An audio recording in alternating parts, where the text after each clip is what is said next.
कक्षा 7 गणित आज हम लोग हल करने वाले हैं प्रश्नावली 12.3 को। इस प्रश्नावली को हल करने से पहले आपको यहाँ पे रैखिक सममिति और यहाँ पे घूर्णन सममिति, इन दो बातों का आपको जानकारी होना चाहिए। इसको हमने पिछली क्लास में चर्चा किया था। चलिए एक बार और हम बता देते हैं, फिर इसके बाद हम लोग प्रश्नावली के प्रश्नों को हल करेंगे। देखिए रैखिक सममिति क्या होता है ना, यहाँ पर कोई भी आकृति हो जाएगा, एक ऐसी रेखा आप खींच देंगे जिससे वो दो बराबर भागों में बढ़ जाएगा, जो भी आकृति रहेगा। फिलहाल में हम लोग वर्ग की मदद से समझते हैं, है ना। इस प्रकार से हम यदि यहाँ पे जो भी वर्ग होता है, वर्ग की चारों भुजाएं आपस में बराबर होती हैं, प्रत्येक कोण 90 अंश होता है। तो यहाँ पे जो भी भुजा है इसके मध्य बिंदु से और यहाँ पे इसके मध्य बिंदु को यदि हम लोग इस प्रकार से यदि मिला देना, यहाँ पर जिस रेखा ने यहाँ पे दो बराबर भागों में बांटेगा, कोई भी आकृति को जो भी रेखा दो बराबर भागों में बांटेगी, उस रेखा का यहाँ पे नामकरण क्या है, सममित रेखा। यहाँ पे रैखिक सममिति से आप बोल देंगे, ठीक है। कोई भी आकृति हो सकता है। यहाँ पर फिलहाल हम लोग वर्ग को लेकर समझते हैं। तो यहाँ पर दो संपातीय आकृतियों में बांट देगा, यहाँ पे सममित रेखा। यहाँ पे इस प्रकार से भी खींचा जा सकता है और यहाँ पर आप इस प्रकार से भी खींच सकते हैं। यहाँ पर जो रेखाखंड है इसके मध्य बिंदु से आप यहाँ पर भी सममित रेखा खींच सकते हैं, है ना। यहाँ पर जो भी सममित रेखा है ना, इसको दो बराबर भागों में बांट देगा, दो संपातीय आकृतियों में बांट देगा। यदि आप इसको इस प्रकार से समझे ना, तो यहाँ पर यदि हम लोग यहाँ से इसको बीच से ठीक मोड़ देंगे ना, तो यह एकदम जाकर इस पर मिल जाएगा, ठीक है। तो यहाँ पे दो संपातीय आकृतियाँ हो जाएंगी। तो जो यहाँ पर मुड़ रहा है ना, इसी को क्या बोल देंगे, सममित रेखा। इसको आप इस प्रकार से भी मोड़ सकते हैं, ठीक है। यह इसको आप इस प्रकार से भी मोड़ सकते हैं। तो यहाँ पर जो यहाँ पर मुड़ रहा है, इसी को बोल देंगे सममित रेखा। और यहाँ पे आकृति को आप क्या कर रहे हैं, रैखिक सममिति कर रहे हैं, मतलब रेखा द्वारा उसको दो बराबर भागों में बांट रहे हैं, संपाती भागों में। तो यहाँ पर एक इस प्रकार से भी हो सकता है वर्ग को, एक इस प्रकार से भी हो सकता है, और साथ साथ ही आप यहाँ से भी आकृति को मोड़ सकते हैं, है ना। यहाँ से भी यदि आकृति को इस प्रकार से आप मोड़ देंगे, तभी भी आकृति दो संपाती भागों में बढ़ जाएगी। अच्छा, इस प्रकार से भी हो सकता है, यहाँ से भी इस प्रकार से भी आप मोड़ सकते हैं आकृति को, ठीक है। तभी भी दो संपाती भागों में बढ़ जाएगा, दोनों शीर्षों से आप मिला देंगे तब। तो यहाँ पे रैखिक सममिति आपको कितना प्राप्त होगा, 4, ठीक है।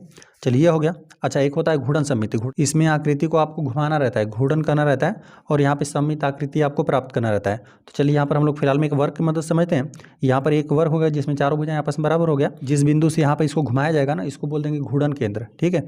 इसको आपको इस प्रकार से चाहे तो इस प्रकार से क्रॉस करके यक्स करके भी आप इसको दर्शा सकते हैं। घूर्णन सममिति में आपको आकृति को घुमाना रहता है। यहाँ पे एक चक्कर, मतलब यहाँ पे यदि आकृति को ना पूरा 360 अंश घुमाने में यह आकृति पहले जैसी कितनी बार आपको प्राप्त हुई, ये ही आपको बताना रहता है। चलिए, तो इसको हम लोग यहाँ पे पॉइंट बना देते हैं। इसका चलिए हम नामकरण कर देते हैं आर, ठीक है। अब इस आकृति को यदि आप 90 अंश घुमा देंगे ना, देखिए यहीं पर हम लोग घूर्णन केंद्र आपका यहीं हो गया, है ना। यहाँ से यदि आप 90 अंश घुमा देते हैं ना, तो देखिए आकृति आपको इस प्रकार से प्राप्त हो जाएगा। वर्ग यहीं प्राप्त होगा, वर्ग यहीं रहेगा, बस आर पॉइंट आपका कहाँ पर आ जाएगा, यहाँ पर आ जाएगा। जब आपने 90 अंश घुमाया तब, ठीक है, 90 अंश घुमाया। जब फिर आप 90 अंश इसको घुमा देंगे आकृति को, तब जो आर है आपका यहाँ पर चला आएगा, ठीक है। जब पुनः आकृति को आप 90 अंश घुमाएंगे ना, तो आकृति कुछ आपको इस प्रकार से प्राप्त होगा। यहाँ पर आर पॉइंट आपको प्राप्त हुआ, ठीक है। जब फिर आप 90 अंश इसको आकृति को फिर पुनः घुमाएंगे, तब आर पॉइंट आपका यहाँ पर प्राप्त हो जाएगा, ठीक है। पहली स्थिति में आकृति आपको आ जाएगी। यहाँ पर जो चारों आकृतियाँ बन रही है ना, सभी यहाँ पर वर्ग इसी प्रकार से बराबर ही है, बस यहाँ पर आर हमने नामकरण करके आपको समझाया। यहाँ पे घूर्णन सममिति क्रम इसको बोल देंगे, है ना। कितने क्रम बाद यहाँ पे आकृति पहले जैसी आपको प्राप्त हो रही है। तो यहाँ पर भी 90 अंश हमने घुमाया था। यहाँ पर इसको आप 4 बराबर भागों में बांट कर भी समझ सकते हैं, ठीक है। यहाँ पे पहली बार हमने 90 अंश घूर्णन किया तो आकृति का आर यहाँ पे पॉइंट आ गया। दूसरी बार हमने 90 अंश घूर्णन किया तो यहाँ पर मिला, फिर 90 अंश हमने घुमाया, ठीक है। यहाँ पे दक्षिणावर्त हम लोग घुमा रहे हैं, यहाँ पर आकृति को हम लोग दक्षिणावर्त घुमा रहे हैं, क्लॉकवाइज घुमा रहे हैं, ठीक है, घड़ी की दिशा में। तो यहाँ पे 90 अंश घुमा देंगे तो यहाँ पे आर पॉइंट यहाँ पर मिल जाएगा। और जब 180 अंश घूमेगा तो यहाँ आर पॉइंट यहाँ पर मिलेगा, 270 अंश घूमेगा तो यहाँ पर, और 360 अंश बाद आपका आर पॉइंट फिर यहीं पर प्राप्त हो जाएगा, ठीक है। तो यहाँ पर इसको बोल देते हैं घूर्णन सममिति क्रम, घूर्णन सममिति क्रम। तो यहाँ पर पहली बार हमने 90 अंश घुमाया, फिर यहाँ पर 90 अंश और घुमा दिया, मतलब 180 अंश। पहले की स्थिति की बात करेंगे तो फिर 180 अंश हो गया, फिर 270 और फिर 360 अंश। तो यहाँ पर पहले जैसी स्थिति प्राप्त होगी। तो यहाँ पर ये जो चारों आकृतियाँ आपको प्राप्त हो रही है ना, यहाँ पर ये पहली आकृति की तरह आपको दिख रहा है। यहाँ पर मान और आकार में कोई परिवर्तन नहीं होता है, बस यहाँ पे जो भी आकृति रहता है उसको घुमाया जाता है, ठीक है, रोटेट किया जाता है। तो यहाँ पर रोटेट करने पर कितनी आकृतियों के बाद आकृति पहले जैसी प्राप्त हुई, ठीक है। यहाँ पे आर पॉइंट की ही मदद से आप समझेंगे। जैसे यहाँ पर आर पॉइंट हमने बनाकर बताया, नहीं तो यदि आर पॉइंट यदि हम हटा देते हैं तो आपको पता ही नहीं चलता यहाँ पे चारों आकृतियाँ आपस में बराबर ही रहेंगी, चारों आकृतियाँ बराबर ही रहेंगी, सममित ही रहेंगा। ठीक है, तो इस प्रकार से हो गया यहाँ पे घूर्णन सममिति क्रम। तो यहाँ पर 1 2 3 4, ठीक है, यहाँ पर आपको वर्ग के लिए घूर्णन सममिति क्रम कितना प्राप्त होगा, 4 प्राप्त होगा। ठीक है, और इसे जो भी यहाँ पर केंद्र रहता है, जहाँ से आप आकृति को रोटेट करते हैं वही हो जाता है घूर्णन केंद्र। ठीक है, चलिए बाकी आ जाते हैं हम लोग प्रश्नावली के प्रश्नों को। बस यहाँ पे रैखिक सममिति को, यहाँ रैखिक सममिति में क्या कर देंगे, जो भी आपके पास आकृति रहेगी उसको एक रेखा खींचकर दो संपाती आकृतियों में बांट लेंगे। ठीक है, इसमें ये करते हैं। और घूर्णन सममिति में जो भी हम लोग की आकृति रहेगी उसको हम लोग घूर्णन करके हम लोग देखेंगे कि वो कितनी बार रोटेट करने के बाद आकृति आपको पहली स्थिति में प्राप्त हो रही है। ठीक है, तो वहीं आपको घूर्णन सममिति क्रम प्राप्त हो जाएगा। ठीक है, चलिए आ जाते हैं हम लोग प्रश्नावली के प्रश्नों पे। प्रश्नावली में पहला प्रश्न दे देगा, किन्हीं दो आकृतियों के नाम बताइए जिनमें रैखिक सममिति और क्रम एक से अधिक घूर्णन सममिति दोनों ही हो। तो इस प्रकार से आपको आकृति का नाम बताना है जिसमें आपको क्या मिले, यहाँ पे दो आकृतियों का नाम बता दीजिए जिसमें आपको रैखिक सममिति भी प्राप्त हो और यहाँ पे एक से अधिक घूर्णन सममिति प्राप्त हो। तो घूर्णन सममिति क्रम आपको कम से कम 2 मिलना चाहिए। ठीक है, यदि देखिए कोई आकृति का यदि घूर्णन सममिति क्रम यदि 1 मिलेगा ना, तो देखिए यहाँ कोई भी आकृति हो सकता है, यदि 360 अंश आप घुमा देंगे तो वह जो भी आकृति रहेगी वह पहली स्थिति में आ जाएगी। ठीक है, तो घूर्णन सममिति क्रम आपको 1 नहीं होना चाहिए, क्योंकि वो किसी भी यहाँ पर बता रहा है ना कि किसी भी वो आकृति के लिए लागू हो जाएगा। ठीक है, तो यहाँ पर आपको घूर्णन सममिति क्रम 1 से अधिक आपको चाहिए। ठीक है, चलिए ऐसी आकृतियों का हम लोग उदाहरण लेते हैं। देखिए यहाँ पर फिलहाल में हम बताते हैं। देखिए यहाँ पर वर्ग भी हो जाएगा। देखिए वर्ग के लिए तो हमने अभी बताया कि वर्ग में क्या होता है, रैखिक सममिति कितना आपको प्राप्त होता है। देखिए इस प्रकार से ऊर्ध्वाधर मिलेगा, इस प्रकार क्षैतिज मिलेगा, और यहाँ पे यदि आप यहाँ पे इसके विकर्णों को खींच देंगे ना तभी भी आपको प्राप्त होगा। यहाँ पे 3 और यहाँ पर कुल आपको 4 मिलेगा। ठीक है, रैखिक सममिति यहाँ पर 4 मिला। 4 तरह से इसको आप बांट सकते हैं, जिससे क्या हो जाएगा, 2 संपाती भागों में बढ़ जाएगा। 4 प्रकार से इसको आप बांट सकते हैं वर्ग को, जिससे क्या हो जाएगा, 2 संपाती भागों में बढ़ जाएगा। ठीक है, तो 4 प्रकार से इसको आप बांट सकते हैं वर्ग को। और देखिए एक यह भी आकृति हो सकता है, एक आकृति तो यह हो गया। और देखिए लेकिन यहाँ पर हमने फिलहाल में यहाँ पर ना रैखिक सममिति की हमने बात किया, और यहाँ पे इसका घूर्णन की भी बात करें तो घूर्णन अभी हमने बताया कि इसका कुल 4 प्रकार से घूर्णन हो सकता है। देखिए यहाँ पर मान लेते हैं R पॉइंट यहाँ पर है, अब यहाँ पर घूर्णन केंद्र यहाँ पर है। ठीक है, चलिए घूर्णन केंद्र को इस प्रकार से क्रॉस करके दिखा देंगे। तो चलिए जब यहाँ पर आप 90 अंश इसको रोटेट करेंगे ना, तो यहाँ पर R पॉइंट आपको यहाँ पर आ जाएगा, और यहाँ पे फिर इसको 90 अंश आप रोटेट करेंगे, यहाँ पे क्रॉस के यहीं से आप रोटेट करेंगे, कोई भी आकृति यहीं से रोटेट करेगी। ठीक है, उसके केंद्र से, घूर्णन केंद्र से। और तब यहाँ पे फिर दूसरी, मतलब यहाँ पे पहली बार में यहाँ पर आपको मिला, दूसरी बार में आपको यहाँ पर मिल जाएगा R पॉइंट, और फिर तीसरी बार में आपको इस प्रकार से, तीसरी बार में R पॉइंट यहाँ पर मिलेगा, R जो शीर्ष है, और फिर यहाँ पे जब चौथी बार रोटेट करेंगे तब यहाँ पे पहली स्थिति में आपको प्राप्त हो जाएगा। ठीक है, यहाँ पर आपको R प्राप्त होगा, इस प्रकार से आपको प्राप्त हो जाएगा। ठीक है, तो यहाँ पर घूर्णन जो है, घूर्णन यहाँ पे सममिति क्रम आपको यहाँ पर कितना मिलेगा, 4 प्राप्त होगा। जब हमने आकृति को 4 बार 90 अंश पे रोटेट किया क्लॉकवाइज डायरेक्शन में, तब आपको आकृति पहले जैसी आपको ही प्राप्त हो रही थी। ठीक है, तो इस प्रकार से 4 बार आपको प्राप्त हो रहा है। तो यहाँ पे घूर्णन सममिति क्रम आपको कितना हो जाएगा, 4 हो जाएगा। और यहाँ पे रैखिक सममिति की बात करें तो यहाँ पर आपको कितना मिला था, 4 मिला था। तो एक आकृति तो हम लोग वर्ग को भी लिख सकते हैं, वर्ग को लिख सकते हैं, आप आयत को भी लिख सकते हैं, आप समबाहु त्रिभुज को भी लिख सकते हैं, जिसके तीनों भुजाएं आपस में बराबर रहेंगी। समबाहु त्रिभुज को लिख सकते हैं, आप वर्ग को भी लिख सकते हैं। ठीक है, इन सब में आपको रैखिक सममिति कम से कम आपको 1 से अधिक मिलेगा, और यहाँ पे घूर्णन सममिति क्रम भी आपको 1 से अधिक प्राप्त होगा। ठीक है, चलिए आयत ही ले लेते हैं हम लोग।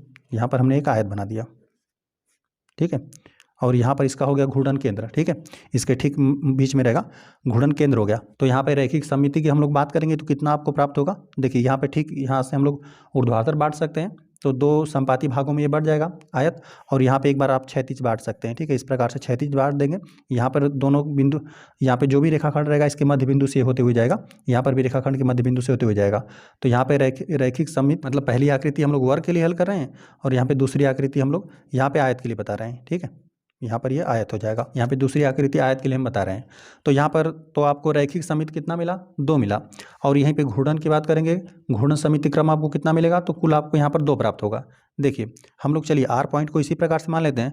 यदि आप इसको 90 अंश रोटेट करेंगे ना, तो यहाँ पर यह इस प्रकार से आपको क्षैतिज आकृति मिलेगा। तो 90 अंश रोटेट करने पर नहीं होगा, आपको इस आकृति को कितना रोटेट करना पड़ेगा, 180 अंश। 180 अंश।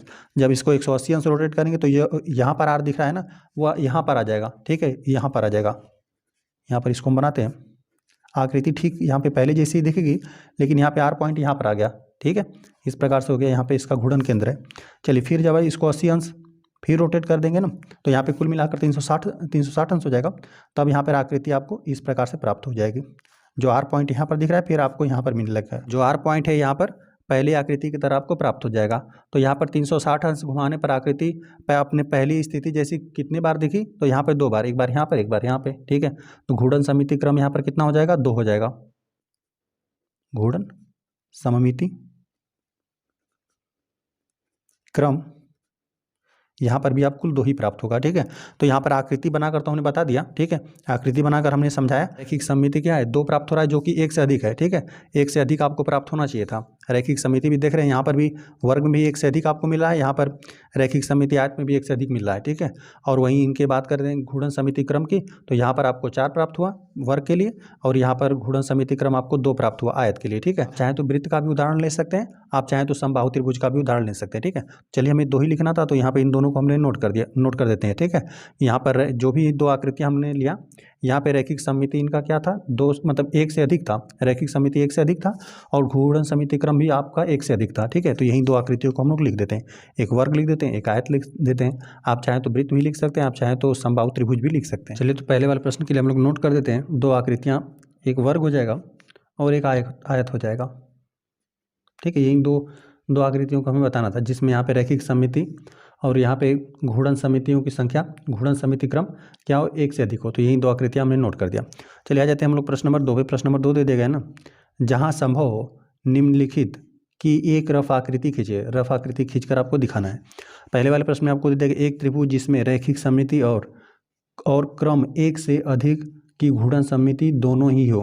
तो यहाँ पर कह रहा है ना कि त्रिभुज आपको बनाना है, और त्रिभुज में क्या होना चाहिए, रैखिक सममिति भी होना चाहिए और क्रम 1 से अधिक हो, ठीक है। क्रम 1 से, यहाँ पे घूर्णन समिति की बात कर रहा है, ठीक है। घूर्णन समिति क्रम 1 से अधिक आपको प्राप्त होना चाहिए, साथ साथ रैखिक सममिति भी आपको 1 से अधिक प्राप्त होना चाहिए, दोनों ही हो। तो यहाँ पर त्रिभुज के लिए हमने यहाँ पर तीनों त्रिभुज बना दिया। यहाँ पर विषमबाहु त्रिभुज बना दिया, जिसमें एक भी भुजा आपस में बराबर नहीं रहेगी, और समद्विबाहु त्रिभुज में 2 भुजाएं आपस में बराबर रहती हैं, और समबाहु त्रिभुज में 3 भुजाएं आपस में बराबर रहती हैं, ठीक है। तो यहाँ पर ना जब भी हम लोग इसमें से ना हमें रैखिक सममिति भी चाहिए, और यहाँ पे दिया क्रम 1 से अधिक घूर्णन, ठीक है। यहाँ पे घूर्णन सममिति क्रम आपको क्या चाहिए, 1 से अधिक आपको चाहिए। यहाँ पर ना तीनों भुजाएं आपस में बराबर नहीं है, तो हम लोग समित रेखा भी नहीं खींच सकते हैं, ठीक है। समित रेखा हम लोग कहीं से इस प्रकार से नहीं खींच सकते इसमें, कि जिससे हम लोग इस जो आकृति है इसको हम लोग 2 बराबर 2 संपाती भागों में बांट पाएँ, ठीक है। तो यहाँ पर हम लोग कोई समित रेखा भी आपको नहीं प्राप्त होगा।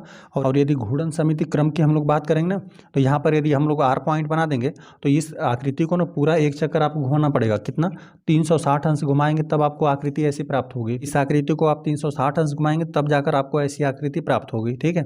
तो यहाँ पर घूर्णन समिति क्रम आपको कितना मिलेगा, घूर्णन समिति क्रम आपको 1 मिलेगा, ठीक है। तो ऐसी आकृतियों को आपको नहीं लेना है ना। उसमें क्या बोला है कि यहाँ पे आकृति रैखिक सममित भी होना चाहिए ना, मतलब हम लोग समित रेखा खींच दें तो 2 संपाती भागों में आकृति बट भी जानी चाहिए, ठीक है। तो यहाँ पर बटा ही नहीं है ना, यहाँ पे रैखिक सममित नहीं है ये आकृति। यदि विषमबाहु त्रिभुज ले रहे हैं तब तीनों भुजाएं आपस में बराबर नहीं है तब। और देखिए समद्विबाहु त्रिभुज की बात करेंगे, 2 भुजाएं आपस में बराबर रहेंगी, तो यहाँ पर आप चाहें तो यहाँ पे इस भुजा के मध्य बिंदु से आप यहाँ पे सममित रेखा को आप खींच सकते हैं ना। सममित रेखा खींच देंगे तो 2 बराबर भागों में आकृति बढ़ जाएगी। यहाँ पर आप सममित रेखा खींच सकते हैं, आकृति जो था वो 2 बराबर भागों में 2 संपाती भागों में बढ़ गया है ना। तो यहाँ पर तो हो जाएगा, रैखिक सममिति आपको 1 प्राप्त होगा। और वहीं घूर्णन सममिति की हम लोग बात करें ना, तो इस आकृति को आपको ना 360 अंश घुमाना पड़ेगा। यहाँ पर आर हम लोग पॉइंट बना देते हैं, तो आर को यदि घुमाकर आप यहाँ पर लाएंगे ना, 120 अंश घुमाकर यहाँ पर लाएंगे, इस बिंदु का यहाँ पे केंद्र हम बना देते हैं। यदि 120 अंश घुमाकर आप आकृति को यहाँ पर लाएंगे ना, तो यहाँ पे आकृति है, चूंकि तीनों भुजाएं आपस में बराबर नहीं, यहीं सिर्फ 2 भुजा बराबर है या भुजा बराबर नहीं। यदि आकृति को यहाँ पे 120 अंश आप घुमाएंगे ना, इस प्रकार से कर देंगे, इस लाइन को यहाँ पे ऊर्ध्वाधर कर देंगे और इसको इस प्रकार से कर देंगे, तभी भी आपको प्राप्त नहीं होगा, घूर्णन समिति नहीं प्राप्त होगा। इस आकृति को आपको 360 अंश घुमाना पड़ेगा, है ना। 360 अंश घुमाएंगे तब जाकर आपको घूर्णन समिति क्रम आपको 1 प्राप्त होगा, है ना। ऐसी आकृति आपको प्राप्त होगी कब, जब इस आकृति को आप 360 अंश घुमा देंगे तब, है ना। तो घूर्णन समिति क्रम आपको कितना मिलेगा, कुल 1 ही प्राप्त होगा। तो अभी भी हम लोग को ऐसी आकृतियों को नहीं लेना है ना। यहाँ पे आकृति रैखिक सममित भी होना चाहिए और क्रम जो है 1 से अधिक होना चाहिए, ठीक है। घूर्णन समिति क्रम 1 से अधिक प्राप्त होना चाहिए। तो यहाँ पर भी आपको 1 ही प्राप्त हो रहा है, 360 अंश घुमाने पर प्राप्त हो रहा है। लेकिन यहाँ पे जो समबाहु त्रिभुज होता है, इसमें तीनों भुजाएं आपस में बराबर रहती है ना। तो यहाँ पर देखिए, यहाँ पर रैखिक समिति आप इसके मध्य बिंदु से आप खींच देंगे ना, तो इस प्रकार से यहाँ पर भी आपको मिल जाएगा। सममित रेखा आपको यहाँ से मिलेगा, 2 संपाती भागों में आकृति बढ़ जाएगा, यहाँ से भी मिलेगा और फिर आपको यहाँ से मिलेगा। मध्य बिंदु को आप मिला देंगे तो सम्मुख भुजा के, और यहाँ पर भी मिलेगा। तो यहाँ पे सममित रेखाओं की संख्या आपको कितना मिलेगा? 3। मतलब आकृति जो है रैखिक सममित है, ठीक है। यहाँ पर ये आपको मिला 3 रैखिक सममित, तो आपको यहाँ पर प्राप्त हुआ। अब हम लोग घूर्णन समिति की चर्चा कर लेते हैं। मान लेते हैं आर पॉइंट आपने यहाँ पर बना दिया। जब इस आकृति को आप 120 अंश घुमाएंगे ना, 120 अंश रहेगा। यदि इस आकृति को 120 अंश घुमा देंगे तो आर आपका पॉइंट यहाँ पर आ जाएगा। जब 120 अंश रोटेट करेंगे तब, क्योंकि केंद्र से ही आप रोटेट करेंगे। यहाँ पे 120 अंश पहले रोटेट करेंगे तब आर पॉइंट यहाँ पर आ जाएगा, और दूसरी बार में आर पॉइंट यहाँ पर आ जाएगा, ठीक है। और तीसरी बार में फिर पुनः यही स्थिति में आ जाएगा, है ना। तो तीनों बार आप क्या कर देंगे, 120 अंश आपको 3 बार रोटेट करना पड़ेगा, है ना। एक चक्कर लगाने में आकृति पहले जैसी कितनी बार आपको प्राप्त हो रही है। तो इस प्रकार से घूर्णन सममिति क्रम आपको प्राप्त होता है ना, कि यदि आकृति को 360 अंश घुमाएं तो आकृति पहले जैसी कितनी बार आपको प्राप्त हो रही है। तो यहाँ पर आपको 3 बार मिलेगा, है ना। 101 बार यहाँ पर इस आकृति को 120 अंश पर रोटेट करेंगे तब आपको मिलेगा, फिर यहाँ पे दूसरी बार, फिर तीसरी बार में आकृति आपको पहले जैसी प्राप्त हो जाएगी। तो यहाँ पे घूर्णन सममिति क्रम आपको कितना मिलेगा? 3 प्राप्त हो जाएगा, है ना। तो यहाँ पे जो आकृति दे दिया गया है वह रैखिक सममित भी है, ठीक है। यदि यहाँ पर हम लोग एक रेखा खींच रहे हैं, सममित रेखा ना, तो यहाँ पे 2 बराबर भागों में आकृति को बढ़ भी रहा है और साथ ही साथ आपको यह भी मिल रहा है ना, जो कि घूर्णन सममिति क्रम है ना। यदि इस आकृति को हम लोग रोटेट भी कर रहे हैं तो यहाँ पे पहले जैसी आकृति प्राप्त करने के लिए आपको 3 बार रोटेट करना पड़ रहा है, ठीक है, 120 अंश पे। तो यहाँ पर हम लोग इसी को नोट करेंगे, है ना। इसी को हम लोग नोट कर देते हैं। यहाँ पर समबाहु त्रिभुज होगा, है ना। यहाँ पे इसके लिए, यहाँ पे समद्विबाहु त्रिभुज के लिए नहीं बना, और यहाँ पे विषमबाहु त्रिभुज के लिए भी नहीं बनेगा। यह किसके लिए लागू होगा? समबाहु त्रिभुज के लिए। तो यहाँ पर हम लोग लिख देते हैं पहले वाले प्रश्न के लिए समबाहु त्रिभुज, ठीक है, यही हो गया। और यहाँ पर दे देगा एक रफ आकृति आपको खींचकर भी दिखाना था, है ना। तो यहाँ पर चलिए हम खींच भी देते हैं। यहाँ पर हम लोग त्रिभुज को बना देते हैं, ठीक है। चलिए इसी प्रकार से हम बना देते हैं। इसमें तीनों भुजाएं आपस में बराबर रहेंगी। यहाँ पर एक हमने समबाहु त्रिभुज बना दिया, और यहाँ पर हम लोग इसको खींच भी देते हैं रैखिक सममित दिखाने के लिए। आप चाहें तो माप कर भी खींच सकते हैं। तीनों यहाँ पे तीनों भुजाएं आपस में बराबर होनी चाहिए। लिख देते हैं यहाँ सममित रेखाओं की संख्या 3 है, अतः आकृति रैखिक सममित है।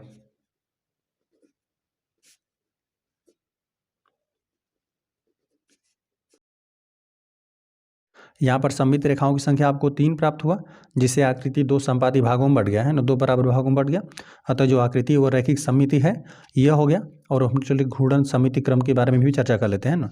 तो यहाँ पर हमें आपको कुल यहाँ पे 3 आकृतियाँ आपको बनाना होगा। चलिए यहाँ पर समबाहु त्रिभुज को हमने इस प्रकार से बना लिया। पहले आकृति आपका यही था, यही घूर्णन केंद्र है आपका, है ना। इसको चलिए क्रॉस करके बना देते हैं। और यहाँ पर चलिए आर पॉइंट को हम लोग यहाँ पर मान लेते हैं, है ना। अब इसको हम लोग 120 अंश रोटेट कर देते हैं। तो यहाँ पर जो आर है वह फिर आपको कहाँ पर आ जाएगा? यहाँ पर आ जाएगा, ठीक है। यही केंद्र से 120 अंश हम लोग इसको रोटेट कर देते हैं।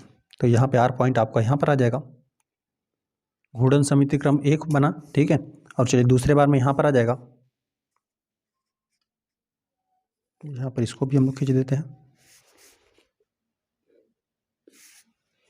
एकदम यहाँ पर मिलेगा इसके शीर्ष पे, यहाँ पर 120 अंश। फिर आर पॉइंट आपका यहाँ पर आ गया दूसरी बार में, और तीसरी बार में फिर आपका कहाँ पर आ जाएगा? यहाँ पर। जब 120 अंश हम लोग और रोटेट कर देंगे तब यहाँ पे आर पॉइंट आपका यहाँ पर आ गया। पहली स्थिति की तरह आपको प्राप्त हो गया। तो यहाँ पर घूर्णन सममिति क्रम आपको कितना मिला? कुल 3 आपको प्राप्त हुआ। लिख देते हैं घूर्णन, यहाँ घूर्णन सममिति क्रम बराबर आपको 4 नहीं 3 प्राप्त हो रहा है, ठीक है। इसको हटा देते हैं, ठीक। यहाँ पर पहली बार हमने 120 अंश घुमाया तो आर पॉइंट आपका यहाँ पर आ गया, लेकिन आकृति यहाँ पर तीनों स्थितियों में क्या पहले जैसे ही दिखेगी, ठीक है, पहले जैसे ही दिखे। और यहाँ पर 120 अंश हमने रोटेट किया तो आर पॉइंट यहाँ पर आ गया। दूसरी बार 120 अंश रोटेट किया तो यहाँ पर, और तीसरी बार में यहाँ पर पहले जैसे ही आपको प्राप्त हो गया आकृति, ठीक है। तो यहाँ पे घूर्णन सममिति क्रम आपको 3 प्राप्त हुआ, यही 1 से अधिक आपको प्राप्त करना था।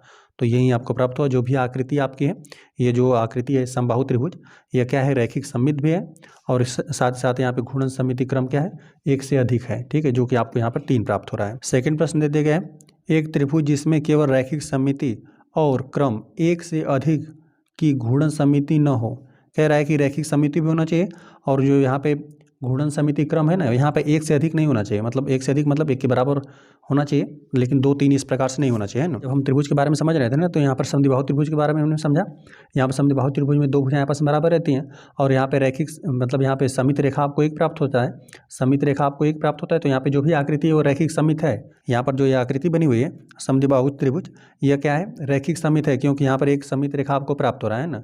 एक रेखा आपको ऐसी प्राप्त हो रही है जिससे यहाँ पर आकृति 2 संपाती भागों में बढ़ जा रहा है ना, 2 बराबर भागों में बढ़ जा रहा है। तो यहाँ पे रैखिक सममित है आकृति, ठीक है, क्योंकि यहाँ पे सममित रेखा आपको एक प्राप्त हो रहा है। और यहाँ पे इसको रोटेट करने पर हमने बताया कि जो यहाँ पे आर पॉइंट है, यहाँ पे 120 अंश आप घुमाएंगे तभी भी ऐसा आपको आकृति में नहीं मिलेगा। फिर 120 अंश घुमाएंगे तभी भी नहीं मिलेगा। यहाँ पे आपको कितना घुमाना पड़ेगा, 360 अंश, तब यहाँ पे घूर्णन सममिति आपको कितना मिलेगा, घूर्णन सममिति क्रम आपको एक प्राप्त होगा, है ना। इस आकृति को आपको 360 अंश घुमाना पड़ेगा, है ना। यहाँ पर हमने पहले इसको बताया, तो इसी को आपको नोट कर देना, है ना। समद्विबाहु त्रिभुज के बारे में हमने पहले ही समझ लिया कि यहाँ पर आपको रैखिक सममिति तो मिलेगा, ठीक है, आकृति रैखिक सममित भी है और साथ साथ घूर्णन सममिति क्रम क्या मिल रहा है, आपको एक प्राप्त हो रहा है। तो यहाँ पर आकृति रैखिक सममित भी है और साथ ही साथ यहाँ पे घूर्णन सममिति क्रम आपको एक मिल रहा है, जो कि एक से अधिक नहीं है, एक के बराबर है। तो इसको हम लोग नोट कर देते हैं, यहाँ पे लिख देते हैं समद्विबाहु त्रिभुज हो जाएगा, समद्विबाहु त्रिभुज। चलिए यहाँ पर एक हम लोग आकृति बना देते हैं। यहाँ पर ये इस प्रकार से हमने बनाया कि यह दोनों भुजाएं आपस में बराबर है, लेकिन यहाँ पे तीसरी भुजा आपस में बराबर नहीं होना चाहिए, है ना। तो यहाँ पर आपको यह रैखिक सममित है, आपको यहाँ पे सममित रेखा एक मिलेगा। यहाँ पे लिख देते हैं, यहाँ सममित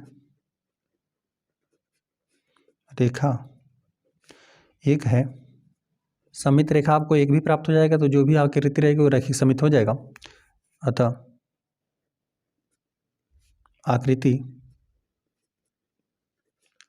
रैखिक सममित, रैखिक सममिति है, ठीक है, यह हो गया। तो यहाँ पर आकृति आपकी रैखिक सममित हो गया और घूर्णन सममिति क्रम भी हम दर्शा देते हैं। चलिए यहाँ पे हमने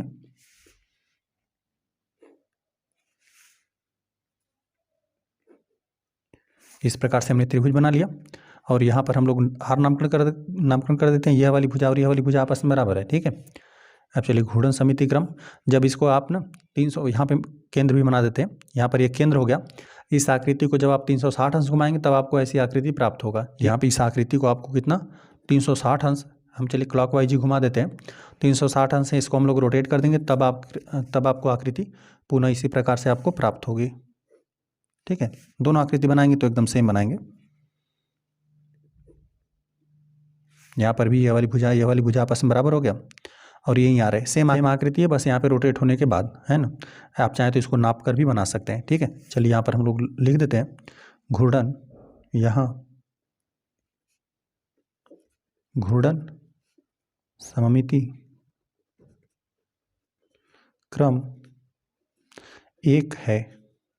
थर्ड वाले प्रश्न में दिए गए, एक चतुर्भुज जिसमें क्रम एक से अधिक की घूर्णन सममिति हो। यहाँ पे कह रहा है ना, घूर्णन सममिति क्रम एक से अधिक हो परंतु रैखिक सममिति न हो, ऐसा आपको चाहिए, है ना।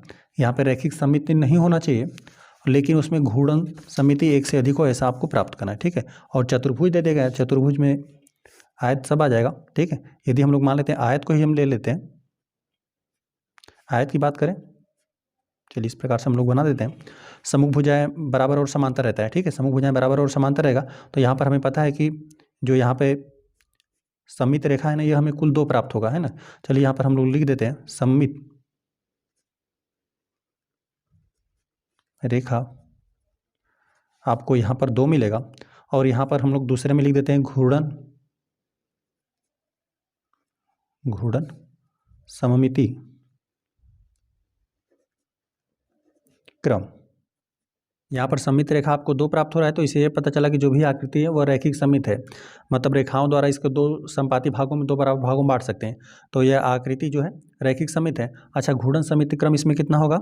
यहाँ पर यदि आर पॉइंट आप बना देना तो इसको आपको 180 अंश घुमाना पड़ेगा। ठीक है, 180 अंश घुमाएंगे तो आर फिर यहाँ पर आ जाएगा, है ना।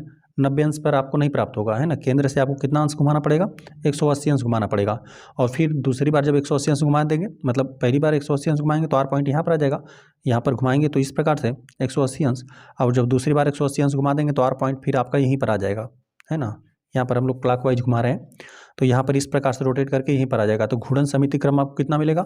2 प्राप्त होगा, है ना। तो हमें ऐसा चाहिए ना जिसमें यहाँ पर सममित जो रेखा है वो 0 हमें प्राप्त हो, ठीक है। और घूर्णन सममिति क्रम आपको दे दिया गया है ना कि 1 से अधिक मिले, ठीक है। यहाँ पर हमें 1 से अधिक मिलना चाहिए और यहाँ पर हमें 0 मिलना चाहिए, ठीक है। सममित रेखा यदि 0 मिलेगा तो हम लोग बोल देंगे कि रैखिक सममित नहीं है। तो चलिए ऐसी आकृतियों को हम लोग ट्राई करते हैं। तो यहाँ पर आयत के लिए हो गया, वर्ग हो गया। वर्ग के लिए तो हमने पढ़ाई, यदि वर्ग में चारों भुजाएं आपस में बराबर रहती हैं, प्रत्येक कोण 90 अंश होता है।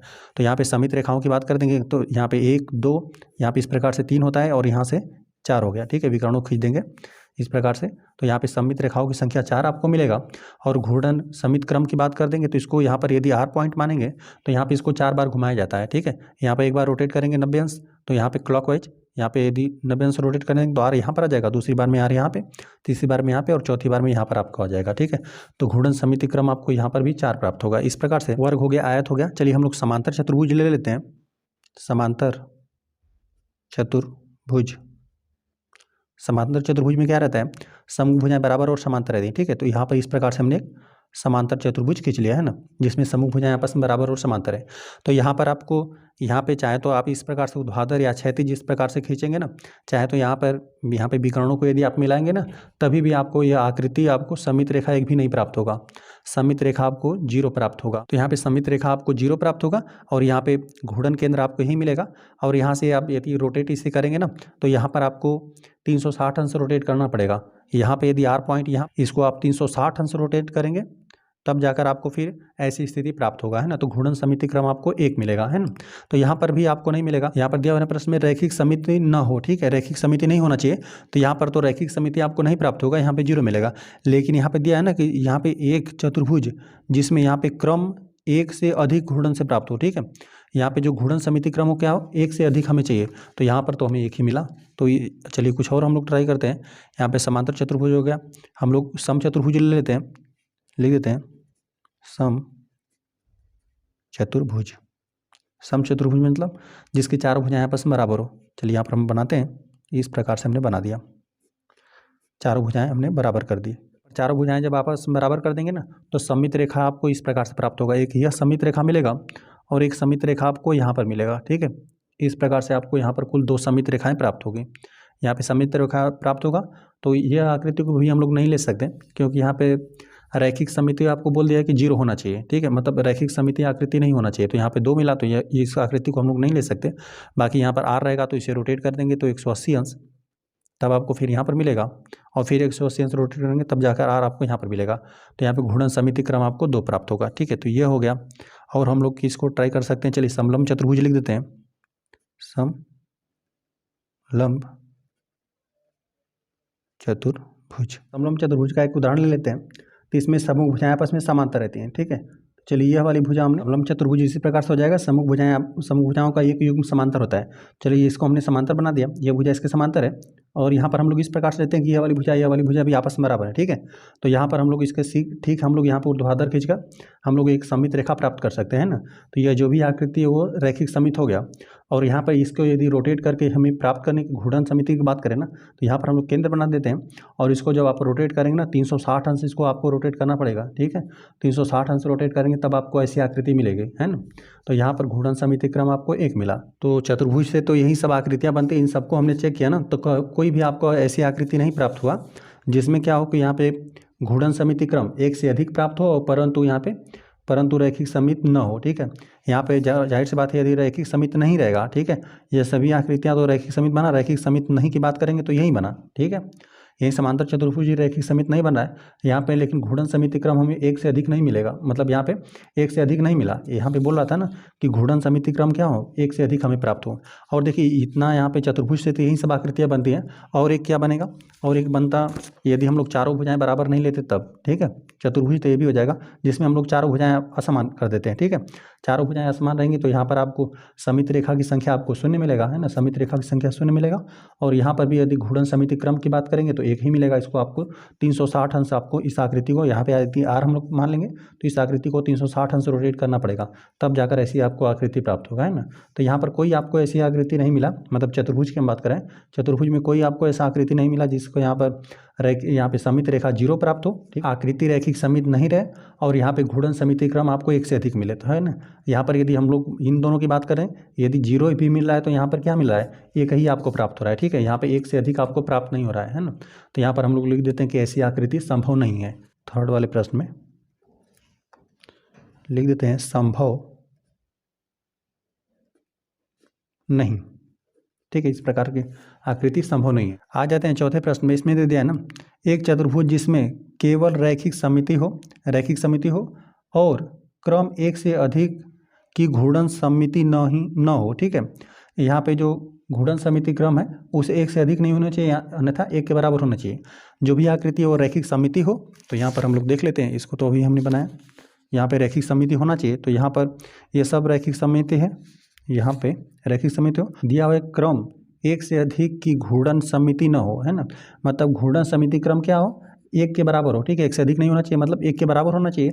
और साथ साथ रैखिक जो आकृति है वो क्या होनी चाहिए, रैखिक समिति भी होना चाहिए। तो यहाँ पर देख लीजिए घूर्णन समिति क्रम आपको एक किस में प्राप्त हो रहा है, एक आपको यहाँ पर प्राप्त हो रहा है, एक आपको यहाँ पर प्राप्त हो रहा है ना। तो यहाँ पे जो आकृति है वह समित भी, मतलब रैखिक समित भी होना चाहिए, है ना। तो इस आकृति की बात करें तो यहाँ पे इसका समिति रेखा 0 है, तो ये आकृति जो है वह रैखिक समित नहीं है, ठीक है। लेकिन यहाँ पर घूर्णन समिति क्रम एक है तो इसको हम लोग नहीं ले सकते। आकृति में यहाँ पर समिति रेखा भी होना चाहिए। तो देखिए समिति रेखा तो आपको इसी में प्राप्त हो रहा है, ठीक है। समलंब चतुर्भुज में यहाँ पर प्राप्त हो रहा है, ठीक है। और यहाँ पर एक इसको हमने लिखा था, तो इसमें नहीं हो सकता। यदि हम लोग चारों भुजाएं बराबर नहीं लेंगे तो यहाँ पर भी समिति रेखा आपको एक भी नहीं प्राप्त होगा, है ना। तो आकृति यहाँ पर रैखिक समित नहीं रहेगा। बाकी घूर्णन की बात करें तो एक तो आपको मिलेगा ही मिलेगा, कोई भी आकृति रहे, कम से कम उसमें तो कोई भी आकृति रहेगा। यदि उसको आप 360 अंश घुमा देंगे क्लॉकवाइज या एंटी क्लॉकवाइज, तो आपको घूर्णन समिति क्रम एक तो प्राप्त होगा ही होगा। यहाँ पर चतुर्भुज जो था उसको आपको घूर्णन समिति क्रम आपको एक प्राप्त करना था, और साथ साथ जो आकृति रहे वो रैखिक समित भी रहे, है ना। तो रैखिक समिति आपको यही मिला समलंब चतुर्भुज में, है ना। यहाँ पर मिला था तो ये आकृति रैखिक समित ही नहीं था। और यहाँ पर भी जो था ये आकृति, यहाँ पे यदि चारों भुजाओं को बराबर नहीं ले तो यहाँ पर आकृति जो है रैखिक समित नहीं था, है ना। तो इसी को हम लोग ले लेंगे। जो यहाँ पे समलंब चतुर्भुज रहेगा ना, उसमें यहाँ पे घूर्णन समिति क्रम एक हो जाएगा, और साथ ही साथ उसमें यहाँ पे समिति रेखा की संख्या एक मिलेगा, मतलब अर्थात आकृति क्या है, रैखिक समित है ना।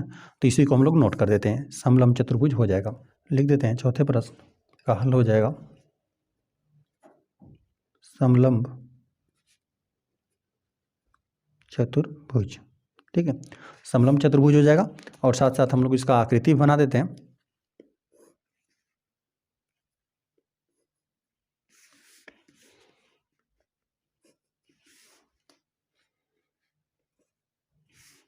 इस प्रकार से हो गया। बीच से हम लोग यहाँ पे सममित रेखा खींच देते हैं। लिख देते हैं सममित रेखा एक है, अतः आकृति रैखिक सममित है।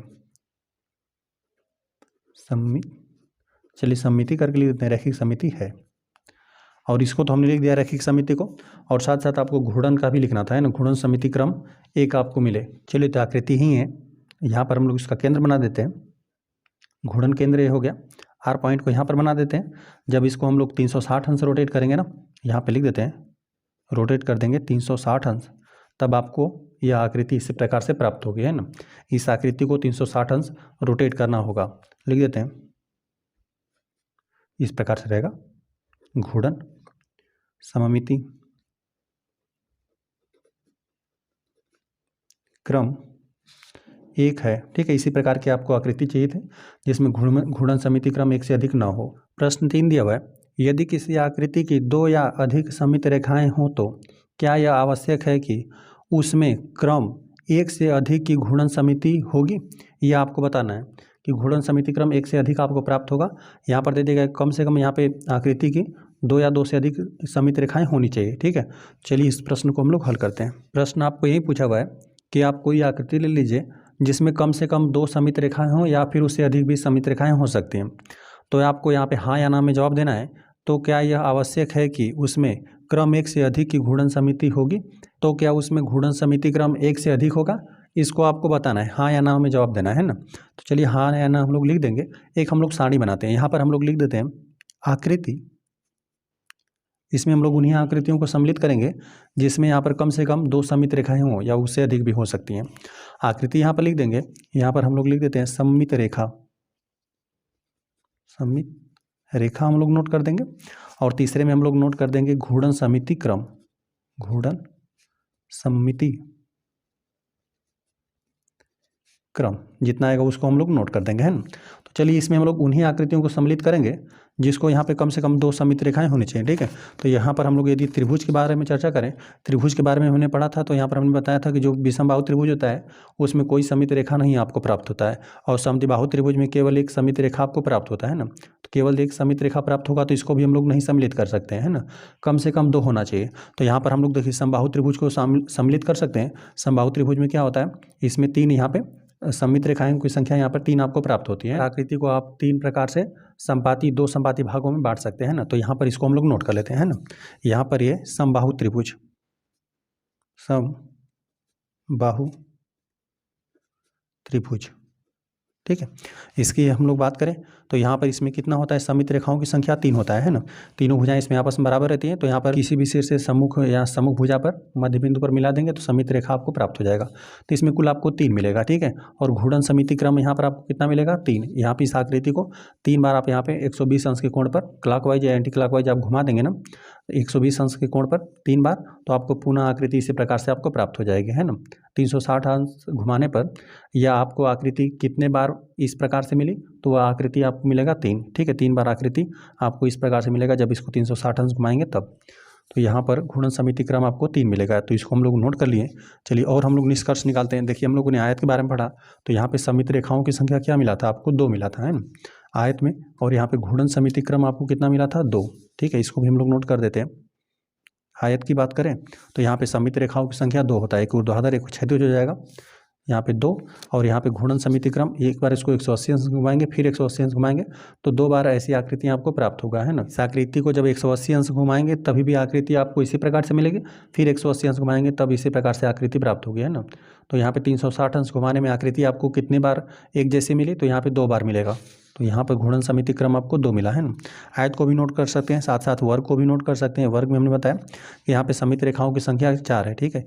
यहाँ पे 2 बार तो विकर्णों को आप मिला सकते हैं और 2 बार यहाँ पे क्षैतिज और एक ऊर्ध्वाधर, तो यहाँ पर हो जाएगा 4। और यहाँ पर हम लोग बात करें यहाँ पे घूर्णन समिति क्रम की, तो वर्ग में हमें कितना मिला था, 4, ठीक है। यहाँ पे 90 अंश पे कोण पे घुमाना पड़ता है, घूर्णन करना पड़ता है। यहाँ पे एक बार आर यहाँ पर है, 90 अंश घुमा देंगे तो यहाँ पर आ जाएगा एक बार, दूसरी बार में यहाँ पर, तीसरी बार में यहाँ पर, चौथी बार में यहाँ पर 360 अंश में वहीं पर आ जाएगा आर, ठीक है। तो यहाँ पे आकृति यहाँ पर पहले जैसी आपको कितनी बार मिली, तो यहाँ पे आपको कुल 4 बार मिलेगा, ठीक है। तो यहाँ पे घूर्णन समिति क्रम कितना, 4 हो गया। तो इसको भी हम लोग नोट कर सकते हैं। देखिए समांतर चतुर्भुज को हम लोग नोट नहीं कर सकते हैं, क्यों नहीं, क्योंकि यहाँ पे समित रेखाओं की संख्या 0 है, तो इसको हम लोग नहीं ले सकते। कम से कम 2 वाले को लेंगे, कम से कम 2 होना चाहिए या 2 से अधिक वाले को ही हम लोग नोट कर रहे हैं, ठीक है। देखिए यहाँ पर हम लोग इसको ले सकते हैं, सम चतुर्भुज में यहाँ पे समित रेखाओं की संख्या 2, और यहाँ पे लिख देते हैं सम चतुर्भुज।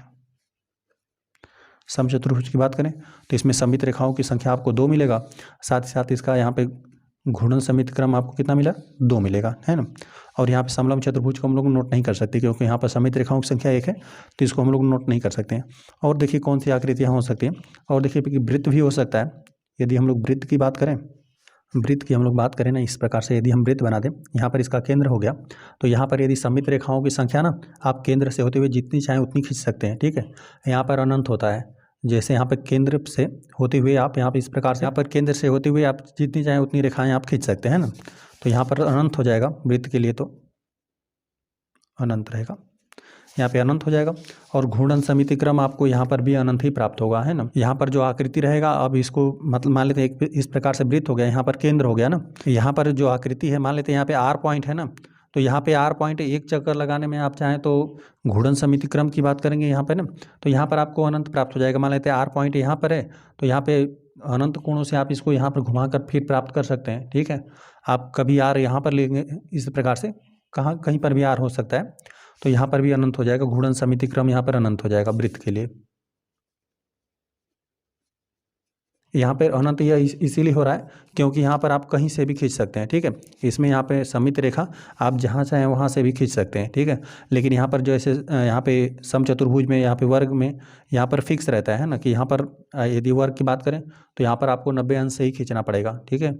यदि मान लेते हैं, एक बार हम आपको बनाकर बताते हैं। जैसे देखिए, मान लेते हैं कि इस प्रकार से आपका वर्ग हो गया, यही घूर्णन केंद्र है, आपने सिर्फ थोड़ा सा ही घुमाया, 90 अंश नहीं घुमाया, मान लेते हैं कुछ कम ही अंश आपने घुमाया, ठीक है। तो इस प्रकार से कुछ आकृति आपको मिला, ठीक है। मान लेते हैं 15-20 अंश ही आपने घुमाया, तो वर्ग आपको कुछ इस प्रकार से मिलेगा। तो इसको हम लोग नहीं ले सकते हैं ना, जब तक इसको हम लोग 90 अंश नहीं घुमाएंगे तब तक हम लोग इसको नहीं ले सकते हैं, ठीक है। जब यहाँ पे 90 अंश इसको घुमाएंगे तभी हम लोग इसको ले सकते हैं। 90 अंश जब इसको घुमाएंगे तो आर यदि यहाँ पर रहेगा तो फिर आकृति आपको इसी प्रकार से प्राप्त होगा, जैसे आकृति है वैसे ही प्राप्त होगा, बस आर बिंदु यहाँ पर शिफ्ट हो जाएगा, ठीक है। केंद्र से हम लोग इसको घुमा देंगे, घूर्णन केंद्र से। यहाँ पर यदि 10-15 अंश इस प्रकार से घुमाएंगे तो हम लोग उसको नहीं ले सकते। लेकिन वहीं हम लोग वृत्त में बात करें तो आप चाहें तो 1 डिग्री मतलब 1 अंश के कोण से भी आप घुमा सकते हैं, 0.1 अंश के भी कोण से घुमा सकते हैं, ठीक है। आप चाहें तो इसको बहुत स्लो भी रोटेट कर सकते हैं, ठीक है। तो इसी प्रकार से यहाँ पर अनंत आपको घूर्णन समिति क्रम अनंत आपको मिलेगा। अब देखिए यहाँ पर आपको निष्कर्ष क्या निकला कि यहाँ पे जो भी हम लोग आकृतियाँ लिए हुए हैं ना, यहाँ पे सममित रेखाओं की संख्या 2 या 2 से अधिक हमने लिया। जब 2 या 2 से अधिक लिया तो यहाँ पे लिखा, तो क्या यह आवश्यक है कि उसमें क्रम 1 से अधिक की घूर्णन समिति होगी। तो यहाँ पे सब में देखिए, यदि आप 3 ले रहे हैं तो उतने के बराबर आपको मिल रहा है, ठीक है। जितनी समित रेखाएं आपको मिल रही है ना, उतनी ही आपको घूर्णन क्रम भी मिल रहा है, घूर्णन समिति क्रम। यहाँ पे 2 तो यहाँ पे 2, यहाँ पे 4 तो 4, यहाँ पे 2 तो यहाँ पर 2, ठीक है। यहाँ पर अनंत मिल रहा है तो यहाँ पर अनंत, तो यहाँ पर उसके बराबर ही आपको प्राप्त हो रहा है, ठीक है। एक बार और इसे हम पढ़ते हैं। यहाँ पे दे दिया गया ना, यहाँ पे आकृति की 2 या 2 से अधिक समित रेखाएं हों तो क्या यह आवश्यक है कि उसमें, यहाँ पे क्रम दे दिया 1 से अधिक घूर्णन की। देखिए यहाँ पर जब हमने 2 या 2 से अधिक लिया है ना समित रेखाओं की संख्या, तो यहाँ पर आपको क्या प्राप्त हो रहा है, 1 से अधिक ही घूर्णन समिति क्रम आपको प्राप्त हो रहा है ना, या तो उसके बराबर मिल रहा है, ठीक है। यहाँ पे देख रहे हैं मैक्सिमम आपको यहाँ पे बराबर ही मिल रहा है, तो हमें यहाँ पर घूर्णन समिति क्रम जो है वह भी हमें 2 या 2 से अधिक ही मिल रहा है, ठीक है। या तो यहाँ पे यदि कहना रहेगा तो हम लोग कह देंगे कि उसके बराबर मिल रहा है, लेकिन यहाँ पे 1 के सापेक्ष हम लोग बात करेंगे तो यहाँ पर क्या मिल रहा है, 1 से तो अधिक ही प्राप्त हो रहा है। तो यहाँ पर पूछा था कि क्या ऐसा आपको प्राप्त हो रहा है, तो हम लोग लिख देते हैं हाँ। यही आपको पूछा था कि तो क्या यह आवश्यक है कि उसमें क्रम 1 से अधिक की घूर्णन की समिति होगी, तो लिख देते हैं हाँ, ऐसा ही आपको मिलेगा। यहाँ पे घूर्णन समिति क्रम आपको 1 से अधिक ही मिलेगा, तो यहाँ पर सिंपल आपको हाँ भर देना है। प्रश्न नंबर 4 दे दिया गया, रिक्त स्थानों को भरिए। तो इस प्रकार से एक सारणी बनाकर दे दिया गया है। यहाँ पर आकार लिखा हुआ है, पहले में आकार लिख दिया कि वर्ग, आयत और समचतुर्भुज, इसी प्रकार से आपको पूछा हुआ है इन आकृतियों का। यहाँ पे क्या पूछा हुआ है, पहले में इसमें आपको भर देना है इनका, आपको घूर्णन का केंद्र भर देना है, ठीक है, ये भर देंगे। और दूसरे में आपको भरना है घूर्णन समिति का क्रम, और फिर यहाँ पे घूर्णन का कोण, यही आपको भरना है। तो चलिए इस सारणी को हमने यहाँ पर बना लिया और इसको हम लोग समझते हैं और साथ साथ इसको हम लोग भरते भी चलेंगे। देखिए वर्ग की यदि हम लोग चर्चा करें तो इसमें क्या होता है, चारों भुजाएं आपस में बराबर रहती हैं। तो यदि हम लोग उसके केंद्र की बात करें तो यहाँ पे ये घूर्णन का केंद्र कौन सा होता है, जहाँ से कोई भी आकृति रोटेट करेगा, तो यहाँ पे घूर्णन का केंद्र यही हो, घूर्णन का केंद्र तो यहीं रहेगा बीच में, जिससे यहाँ पर कोई आकृति, किसी आकृति को आप रोटेट करेंगे। तो इसको आप भी यहाँ पे जो है घूर्णन का केंद्र आपको कैसे बताएंगे कि यहाँ पर कैसे आपको प्राप्त हो रहा है। तो यहाँ पर आपको क्या कर देना है, विकर्णों को खींच देंगे, इस विकर्ण को भी खींच देंगे, इस विकर्ण को भी खींच देंगे, तो यहीं आपको मिलेगा प्रतिच्छेदन बिंदु। जहाँ पर प्रतिच्छेद कर देगा वही हो जाएगा इसका घूर्णन का केंद्र, ठीक है, वर्ग के लिए। तो यहाँ पर लिख देते हैं विकर्णों का प्रतिच्छेद, विकर्णों का प्रतिच्छेदन बिंदु, यही हो जाएगा घूर्णन का केंद्र, यहीं से आकृति आपका रोटेट करेगा, है ना। चलिए इसके बारे में सभी जानकारी को हम लोग नोट करते हैं ना। और यहाँ पर देते हैं घूर्णन समिति क्रम, यहाँ पर यह कितने क्रम बाद फिर यह पुनः इसी स्थिति में आ जाएगी। तो यहाँ पे घूर्णन का क्रम हमने बताया, यहाँ पर यदि रैखिक सममित की बात करें तो यहाँ पे सममित रेखा एक यह हो जाएगा, एक यह होगा, तो घूर्णन सममित रेखा यहाँ पर 2 हमने खींच दिया। तो देखिए यहाँ पर ना जो ये आकृति है आर्क पॉइंट के यदि हम लोग यहाँ पर बनाएंगे तो यहाँ पर हम लोग कितना अंश इसको रोटेट करेंगे, 90 अंश हम लोग रोटेट करेंगे, है ना। यदि 90 अंश आप रोटेट कर देंगे तो यह आकृति तो इसी प्रकार से रहेगी, आर पॉइंट आपका यहाँ से यहाँ पर आ जाएगा, ठीक है। इसके बारे में तो हमने पीछे चर्चा भी किया काफ़ी। तो यहाँ पर कुल आपको 4 बार इस प्रकार से रोटेट करना पड़ेगा। एक बार रोटेट करेंगे तो यहाँ पर आ जाएगा, दूसरी बार यहाँ पे, तीसरी बार यहाँ पे और चौथी बार में फिर पुनः यहीं पर आ जाएगा, ठीक है। और प्रत्येक कितने अंश का कोण बनेगा, 90 अंश का कोण बनेगा, ठीक है। यही हम लोग लिख देते हैं। यहाँ पे घूर्णन समिति क्रम आपको कितना मिला, घूर्णन समिति क्रम यहाँ पे कुल 4 हो जाएगा, ठीक है। एक बार में यहाँ पे 2 3 4, ठीक है। घूर्णन समिति क्रम यहाँ पे आपको 4 मिलेगा। अच्छा, घूर्णन का कोण कितना रहेगा, मतलब कितने अंश से आप पहली बार घूमेंगे, इस आकृति को 90 अंश के साथ आपको रोटेट कर देना है, ठीक है। यही केंद्र से 90 अंश आप रोटेट करेंगे, मान लेते हैं यहीं पर बना देते हैं, ठीक है। यहाँ पर जो है यहीं से आप 90 अंश यहाँ पे रोटेट कर जाएंगे, है ना।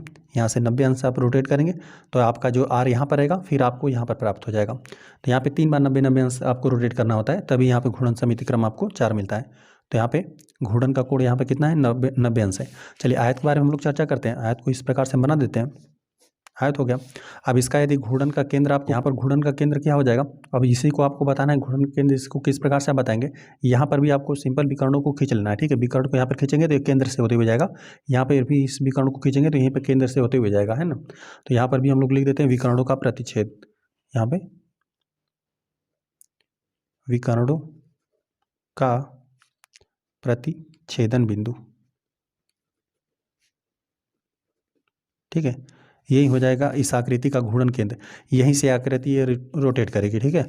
और यहाँ पे घूर्णन समिति क्रम कितना होगा, यहाँ पे इस आयत के लिए हमने बताया ये कितना रोटेट करेगा, एक बार में 180 अंश रोटेट करेगा। इसको कितना आपको रोटेट कराना है, आप क्लॉकवाइज या एंटी क्लॉकवाइज रोटेट करा दीजिए। तो यहाँ पे हम लोग क्लॉकवाइज करा देते हैं, तो ये आर यहाँ पर रहेगा, तो फिर दूसरी बार में आर यहाँ पर आ जाएगा। पहली बार 180 अंश रोटेट करेगा तो यहाँ पर जो आर पॉइंट है आपका यहाँ पर आ जाएगा, और आकृति एकदम सेम इसी प्रकार से रहेगी, है ना। यदि 90 अंश इसको आप रोटेट करेंगे तो यह आकृति इस प्रकार से ऊर्ध्वाधर आने लगेगा, ठीक है। यहाँ एग्जाम्पल के लिए यदि बताना रहेगा तो यहाँ पर बनाकर आपको दिखा देते हैं। यदि इस आकृति को आप 90 अंश रोटेट करेंगे ना तो यहाँ पर ऊर्ध्वाधर मिलेगा, तो हम लोग ऐसा नहीं ले सकते हैं ना। आकृति को एकदम इसी प्रकार से होना चाहिए, तो उसके लिए आपको कितना अंश रोटेट करना पड़ेगा, 180 अंश। 180 अंश से रोटेट कर देंगे तो यह आकृति बिल्कुल इसी प्रकार से रहेगी, लेकिन ये आर पॉइंट यहाँ से यहाँ पर आ जाएगा, ठीक है। जो ये आर पॉइंट हम बता रहे हैं ना, यह सिर्फ समझाने के लिए होता है ना, बाकी आकृति एकदम आपको हूबहू ऐसे ही दिखेगी, ठीक है। ये आर पॉइंट सिर्फ समझाने के लिए होता है। तो यहाँ पे इसको यदि 180 अंश इस आकृति को आप रोटेट कर देंगे किसी आयत को तो एकदम वैसे ही आपको दिखेगा, ठीक है।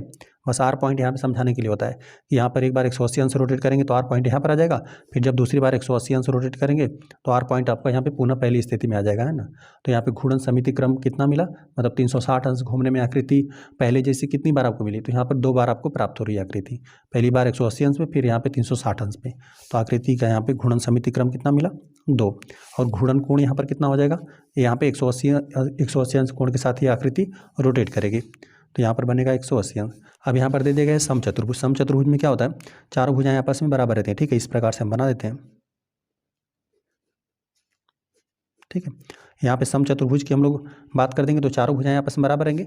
और यहाँ पर इसका यदि हम लोग यहाँ पे केंद्र की बात करेंगे तो यहाँ पर भी आपको विकर्णों को ही मिलाना ही पड़ेगा, ठीक है। विकर्णों को मिलाना ही पड़ेगा। यहाँ पे लिख देते हैं विकर्णों का प्रतिच्छेदन, विकर्णों का प्रतिच्छेदन बिंदु, ठीक। इसी प्रकार से आपको घूर्णन का केंद्र प्राप्त होगा, है ना। यहीं से आकृति आपका रोटेट करेगा। तो यहाँ पर और आपको क्या बताना है, घूर्णन समिति क्रम। तो यहाँ पे घूर्णन समिति क्रम आपको कितना मिलेगा, 180 अंश पे मिलेगा। या यहाँ पर आर पॉइंट है ना, तो यहाँ पर भी आपको 180 अंश रोटेट करना पड़ेगा, ठीक है। तब जाकर आर आपको यहाँ पर प्राप्त होगा, है ना। इसके बारे में हमने पहले ही बताया था। समांतर चतुर्भुज, यहाँ पे समचतुर्भुज के बारे में हमने पहले ही चर्चा किया था। तो इसको कितना 180 अंश आपको रोटेट करना होता है। घूर्णन समिति क्रम आपको 2 प्राप्त होता है, ठीक है। यहाँ पर हम लोग लिख देते हैं, यहाँ पर घूर्णन समिति क्रम यहाँ पे 180 अंश पे रोटेट करेंगे तो आर पॉइंट यहाँ पर आ जाएगा। फिर जब 180 अंश रोटेट करेंगे तो आर पॉइंट यहाँ पर आ जाएगा, ठीक है, 180 अंश के बाद, ठीक है। तो यहाँ पर घूर्णन समिति क्रम आपको कितना मिला, 2 मिला। और कितना अंश से इसे घूर्णन करना पड़ा, 180 अंश के साथ। तो यहाँ पर घूर्णन कोण आपको मिलेगा 180 अंश। चलिए ये हो गया। और यहाँ पे समबाहु त्रिभुज, समबाहु त्रिभुज में आपको पता है कि तीनों भुजाएं आपस में बराबर रहती हैं। यदि इस प्रकार से हम समबाहु त्रिभुज बना दें, तीनों भुजाएं आपस में बराबर रहती हैं। और यहाँ पे यदि इसका हम लोग इस आकृति का केंद्र आप कैसे ज्ञात करेंगे, घूर्णन का केंद्र कैसे इसको ज्ञात करेंगे, आप क्या कर देना है ना, जो भी शीर्ष रहेगा सामने वाली भुजा के मध्य बिंदु से आप मिला देंगे ना, तो इसी बिंदु से आप होते हुए जाएंगे। ठीक है, यहाँ पर भी इस शीर्ष से यहाँ पर सामने वाले जो भी भुजा है इसके मध्य बिंदु से आप मिलाएंगे ना, यहाँ पे मतलब माध्यिका आप खींचेंगे ना, ये समझ लीजिए कि यहाँ पे शीर्ष से आप माध्यिका खींचेंगे तो यहाँ पे इसी बिंदु से आप होते हुए जाएंगे। ठीक है, यहाँ पर भी मध्य बिंदु से मिला दीजिए। ठीक है, तो यहाँ पर इसी बिंदु से आप होते जाएंगे तो यही हो जाएगा घूर्णन का केंद्र, यहीं से आकृति आपका रोटेट करेगा, घूमेगा। तो यहाँ पे लिख देते हैं माध्यिकाओं का प्रतिच्छेदन बिंदु, माध्यिका का प्रतिच्छेदन बिंदु,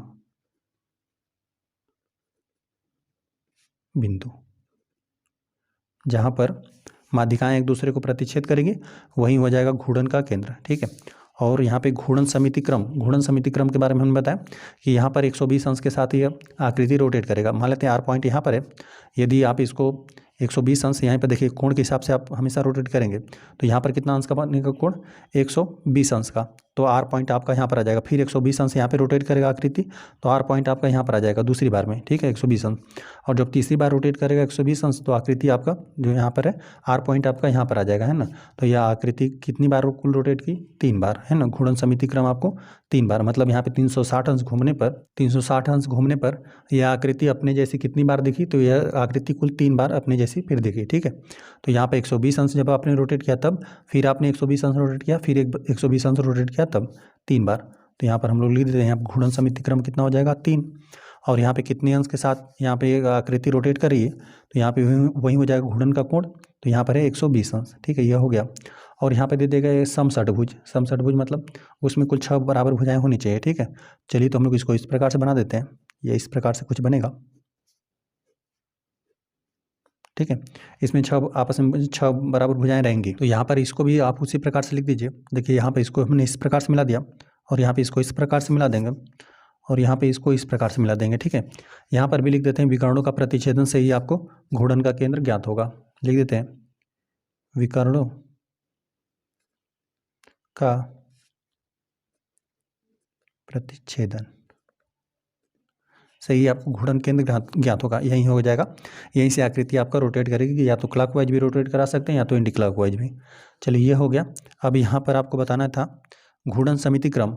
यहाँ पे घूर्णन समिति क्रम की बात करें तो यहाँ पर मान लेते हैं आर पॉइंट यहाँ पर है, तो यहाँ पे पहली बार में फिर यहाँ पर आ जाएगा। ठीक है, यहाँ पे एक बार में यहाँ पर आ जाएगा, और फिर दूसरी बार में आ रहा है यहाँ पे, तीसरी बार में आ रहा है यहाँ पे, तीसरी बार मतलब चौथी बार में यहाँ पे, और पांचवी बार में यहाँ पे, और छठी बार में फिर आपका आर यहाँ पर आ जाएगा।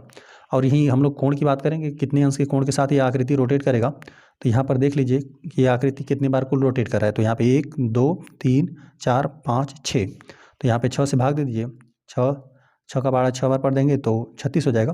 यहाँ पे 60 अंश के साथ एक आकृति रोटेट करेगी, है ना। पहले यहाँ पर 60 अंश का कोण रोटेट करेगी तो आकृति यहाँ पर आ जाएगा, मतलब आर पॉइंट यहाँ पर आ जाएगा, आकृति आपको पहले जैसी दिखेगी। ठीक है, यहाँ पे आर पॉइंट सिर्फ यहाँ पर आ जाएगा, लेकिन आकृति पहले की तरह ही दिखेगी 60 अंश घूमने के बाद। फिर यहाँ पर 60 अंश इसको रोटेट करेंगे तो आर पॉइंट यहाँ पर आ जाएगा, लेकिन आकृति आपको पहले की तरह दिखेगी। तो इस प्रकार से यहाँ पर 360 अंश घूमने पर आकृति कुल कितने बार अपने जैसी दिखी, तो यहाँ पर एक बार, यहाँ पे 2 3 4 5 6, तो यहाँ पर कुल 6 हो जाएगा। ठीक है, घूर्णन समिति क्रम आपको यहाँ पे 6 मिला।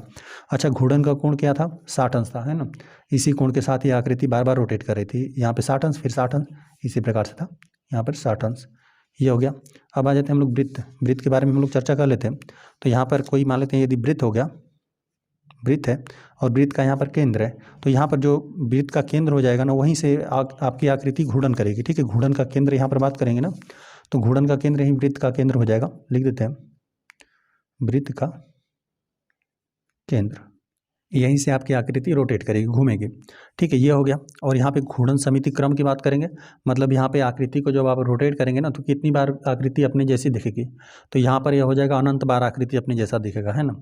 यदि इसे आप 1 अंश घुमा दें या आधा अंश घुमा दें, ठीक है, या 1.5 अंश घुमा दें, ठीक है, या 1.4 अंश घुमा दें, तभी भी यह आकृति हमेशा ऐसी ही आपको दिखेगी। ठीक है, तो यहाँ पर घूर्णन समिति क्रम जो भी रहेगा, यहाँ पर आपको घूर्णन समिति क्रम यहाँ पर आपको अनंत प्राप्त होगा।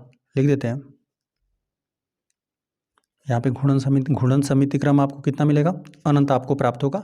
और घूर्णन का हम लोग कोण की बात करेंगे तो यहाँ पे 0 अंश है और यहाँ पे जीरो अंश और यहाँ पे लिख देते हैं, जीरो अंश यहाँ पे और 360 अंश के बीच में ही रहेगा। ठीक है, अब इसमें से कोई भी हो सकता है, जीरो अंश और 360 अंश के बीच में रहेगा। ये हो गया।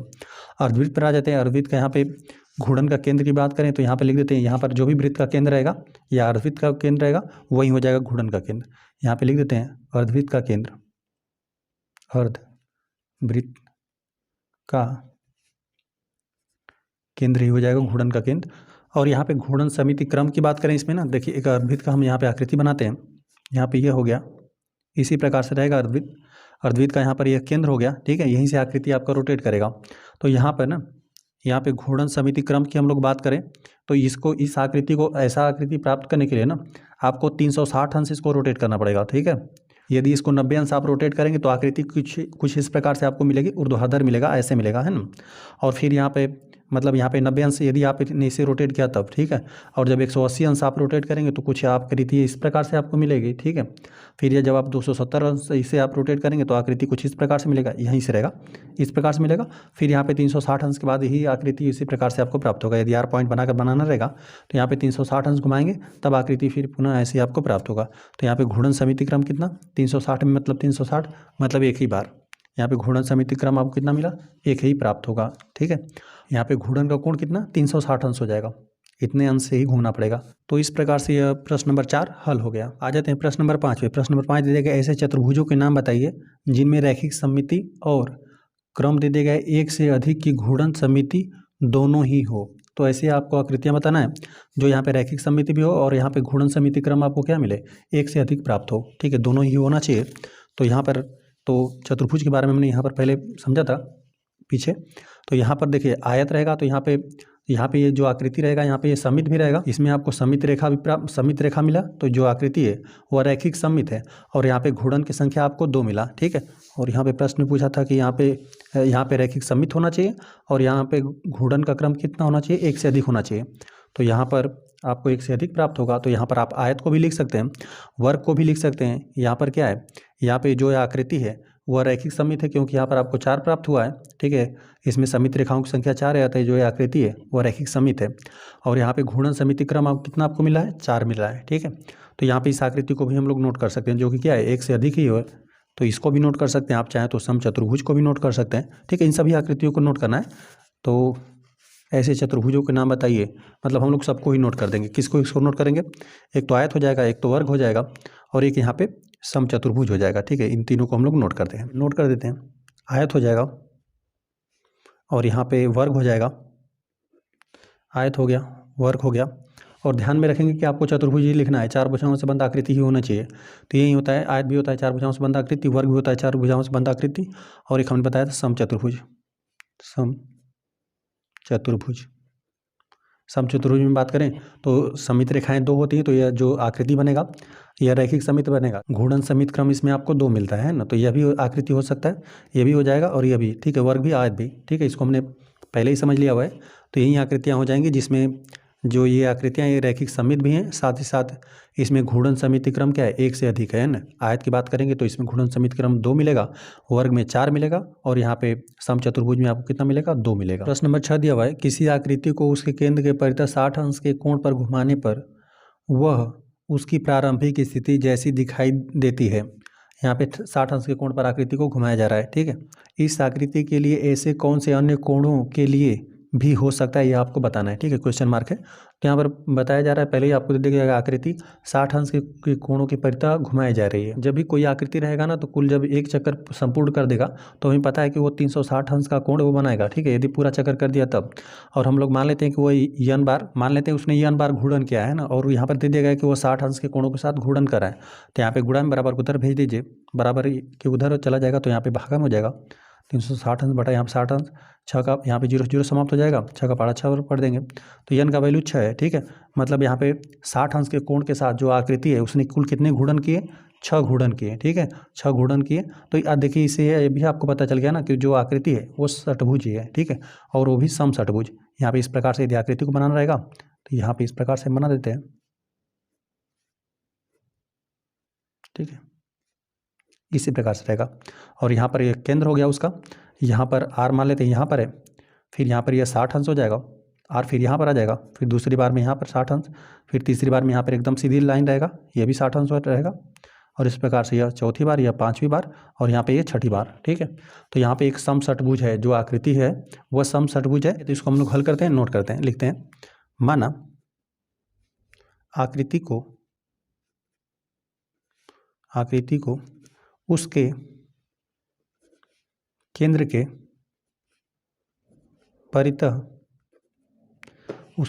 परितः 60 अंश के कोण से n बार घूर्णन करने पर एक चक्कर रहेगा, पूरा हुआ या पूरा किया, तब क्या हो जाएगा, n गुणते 60 अंश बराबर यहाँ पे 360 अंश हो जाएगा। अब यहाँ पे n बराबर के इधर गुणा में बराबर उधर पक्षांतर कर दीजिए, 360 अंश बटा यहाँ पे 60 अंश हो जाएगा, भाग दे देंगे तो यहाँ पे 0 0 समाप्त, 6 बार में हो जाएगा। ठीक है, अतः हम लोग लिख देते हैं, अतः इस प्रकार से यह पता चला ना, हमने आपको पहले ही बनाकर बताया कि यह आकृति क्या है, यह एक समषटभुज है। अतः आकृति एक समषटभुज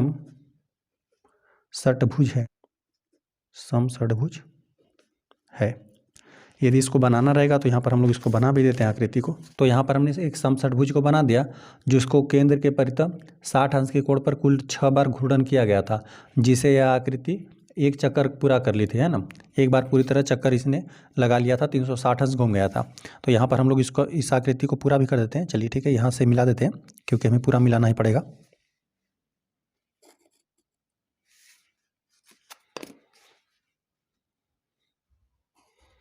यह कुछ इस प्रकार से आपको मिला। देखिए यहाँ पर यह 60 अंश का कोण हो जाएगा, यहाँ पर फिर 60 अंश, यहाँ पर भी 60 अंश, 6 यहाँ 18, 180 अंश हो जाएगा। यहाँ पर 60 अंश रहेगा सब, यहाँ पर भी 60 अंश,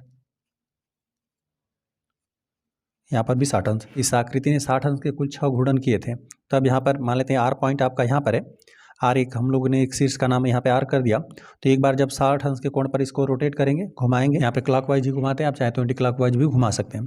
तो यहाँ पे जिस प्रकार से हमने रोटेट कर दिया, तो जब यहाँ पे 60 अंश के कोण से घूमेगा तो आर पॉइंट यहाँ पर आ जाएगा एक बार, और दूसरी बार में 60 अंश से रोटेट करेगा तो दूसरी बार में यहाँ पर, तीसरी बार में यहाँ पे, चौथी बार में यहाँ पर, और पांचवी बार में यहाँ पे, और छठी बार में फिर यहीं पर आकृति आ जाएगा। ठीक है, अपनी पहली स्थिति में आकृति आ जाएगा। तो इस प्रकार से आकृति को कुल कितनी बार घूर्णन करना पड़ा, तो कुल आकृति को कुल 6 बार घूर्णन करना पड़ा, है ना। यहाँ पे घूर्णन समित क्रम बताना रहेगा, तो कुल कितना आपको प्राप्त हो जाएगा, कुल आपको 6 बार मिलेगा, है ना। ये आप पहली बार में यहाँ पे 1 2 3 4 5 6 घूर्णन समित क्रम ज्ञात करना रहता, तो 6 आपको प्राप्त हो जाता। प्रश्न को आगे पढ़ते हैं। दिया हुआ है ना, इस आकृति के लिए ऐसे कौन से अन्य कोणों के लिए भी हो सकता है। मतलब यहाँ पे जो प्रश्न आपको पूछा था ना पहले, कि यहाँ पे 60 अंश पर घूर्णन कर रहा है, ठीक है, एक चक्कर लगा रहा है, तो प्रारंभिक स्थिति जैसा दिखाई दे रहा है आकृति आपका, है ना। ऐसे और कौन से कोण हो सकते हैं जिसे आप केंद्र के परितः घूर्णन करें ना, तो फिर आकृति का एक पूरा चक्कर लग जाए, है ना। यहाँ पर प्रारंभिक जैसी स्थिति, फिर आपको पहले जैसी स्थिति दिखाई देने लगे, ऐसे और कौन से कोण हो सकते हैं, तो कोण को आपको बताना है। ठीक है, तो यहाँ पर एक तो 60 अंश हो गया, और दूसरा क्या हो सकता है, देखिए 60 अंश हो गया, दूसरा आप यहाँ पे 120 अंश का भी कोण ले सकते हैं। यहाँ पे 6 दूना 12, यदि इसको हम लोग पूरा साथ में ले लें ना, मान लेते हैं आर पॉइंट यहाँ पर है, जब इसको आप 120 अंश के कोण पर रोटेट कर देंगे, है ना, 120 अंश के कोण पर घुमा देंगे, तो आर पॉइंट आपका यहाँ पर आ जाएगा। ठीक है, और फिर यहाँ पर आर पॉइंट, फिर यहाँ पर, ठीक है, जब यहाँ पे दूसरी बार आप 120 अंश के कोण पर घुमाएंगे तब, और फिर यहाँ पे तीसरी बार में यहाँ पर आ जाएगा। ठीक है, जब 120 अंश के कोण पर आप घुमाएंगे तब। एक तो इस प्रकार से हो सकता है, 120 अंश के कोण पर घुमाने पर ये आकृति 3 बार घूर्णन करेगी कुल। ठीक है, एक बार यहाँ पर, दूसरी बार यहाँ पे, तीसरी बार में यहाँ पर, 3 बार कुल घूर्णन समित क्रम करना पड़ेगा, है ना। तो 3 बार में फिर आकृति यहाँ पे पुनः पहले जैसी आपको प्राप्त हो जाएगी, मतलब एक चक्कर पूरा हो जाएगा।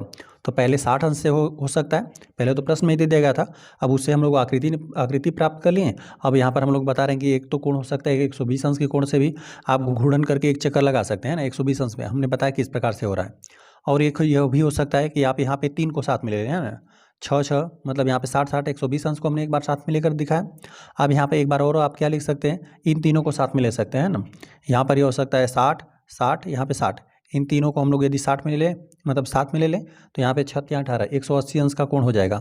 तब आकृति को कुल कितने बार घूर्णन करना पड़ेगा? यदि यहाँ से हम लोग डायरेक्ट यहाँ पर आ रहे हैं तो 180 अंश का घूर्णन करना पड़ रहा है, ठीक है। फिर यहाँ से 180 अंश का घूर्णन करता, तब फिर आपको 180 अंश रहेगा, तब आपको फिर यही पहले जैसी स्थिति में वो आकृति आ जाएगी, ठीक है। 120 अंश हो गया, एक 180 अंश के साथ आप घूर्णन कर सकते हैं, और दूसरा मतलब तीसरा आप क्या कर सकते हैं, 360 अंश के साथ घूर्णन कर सकते हैं ना। आर पॉइंट मान लेते हैं यहाँ पर है, कोई भी आकृति रहेगा 360 अंश सबके लिए अलाउ है ना। कोई भी आकृति रहेगा 360 अंश यदि आप घूर्णन कर देंगे तो फिर पहले जैसी स्थिति आपको प्राप्त हो जाएगी, है ना। यदि 360 अंश का आप यदि घूर्णन करें, यदि आप 360 अंश का घूर्णन करें तब, है ना, तब फिर डायरेक्ट आपको यही आकृति प्राप्त हो जाएगी। कब? जब आप 360 अंश का घूर्णन करेंगे तब। तो यहाँ पर आकृति को एक बार आपको 120 अंश के कोण पर घूर्णन करना है। एक तो 60 अंश आपको पहले दे दिया गया था, और दूसरा 120 अंश के कोण पर आप घूर्णन कर सकते हैं, और यहाँ पे 180 अंश के भी कोण पर घूर्णन कर सकते हैं, और 360 तो सबके लिए रहेगा, ठीक है। तो इसको हम लोग नोट कर देते हैं, लिख देते हैं। इस जो प्रश्न में दिया था, इस आकृति के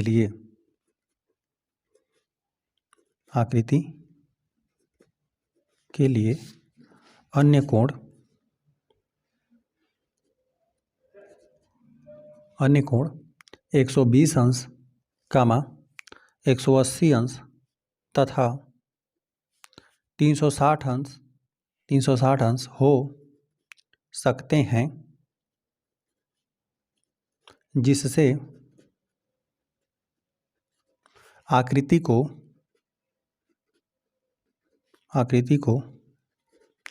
केंद्र के परितः घुमाने पर या घूर्णन करने पर, चलिए जिससे प्रश्न लिखा था घुमाने पर लिखा था, तो यहाँ पर हम लोग लिख देते हैं घुमाने पर प्रारंभिक स्थिति प्राप्त हो जाएगी। लिख देते हैं प्रारंभिक स्थिति हम लोग लिख देते हैं प्राप्त हो जाएगी।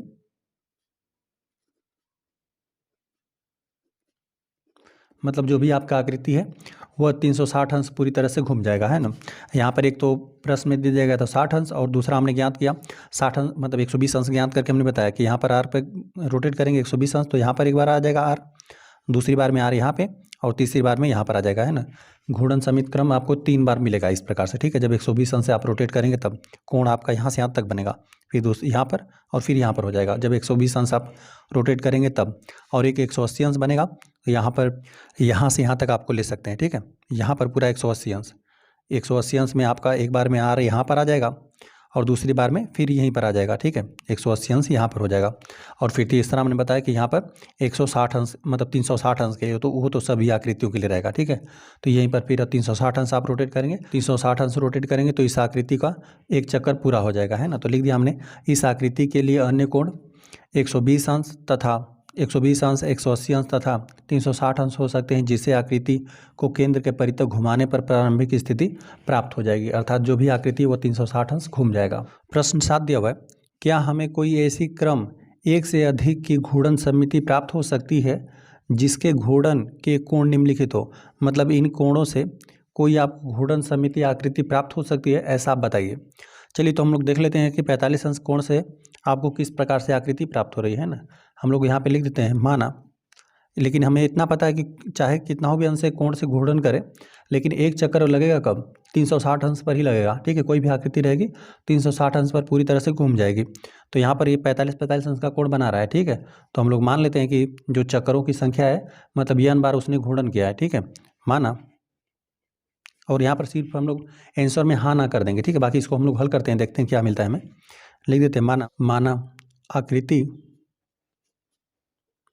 केंद्र के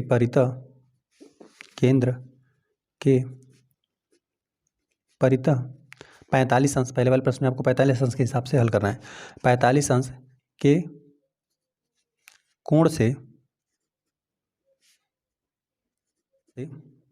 n बार घूर्णन करके एक चक्कर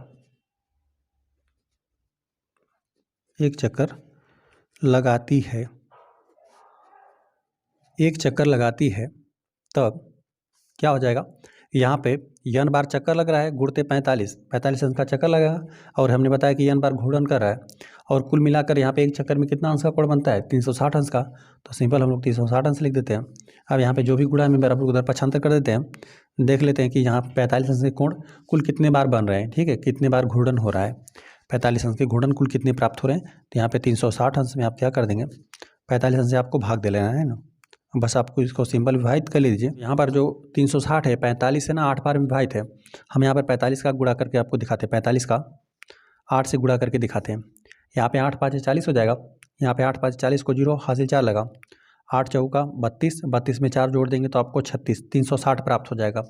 तो यहाँ पे जो अंश है ना, यहाँ पे हर से कितना बार में 8 बार में पूरी तरह से विभाजित है, ठीक है। यहाँ पे 8 का गुणा करके हमने देखा है 45 का पहाड़ा 8 बार पढ़ेंगे तो 360 आ जाएगा, तो 8 बार में पूरी तरह से विभाजित हो जाएगा। तो यन का वैल्यू आपको 8 प्राप्त हुआ। इससे आपको यह पता चला ना कि यहाँ पे जो 45 के कोण हैं ये कुल कितनी बार बन रहे हैं, कुल 8 बार बन रहे हैं, ठीक है। तो आकृति आपको अष्टभुज मिलेगा, ठीक है। बाकी हम बनाते हैं 8 भुजाओं से बंद आकृति। इसी प्रकार से आपको आकृति प्राप्त होगी, लिख देते हैं। अतः आकृति एक सम अष्टभुज है, अष्टभुज 8 भुजाओं से बंद आकृति है, ठीक है।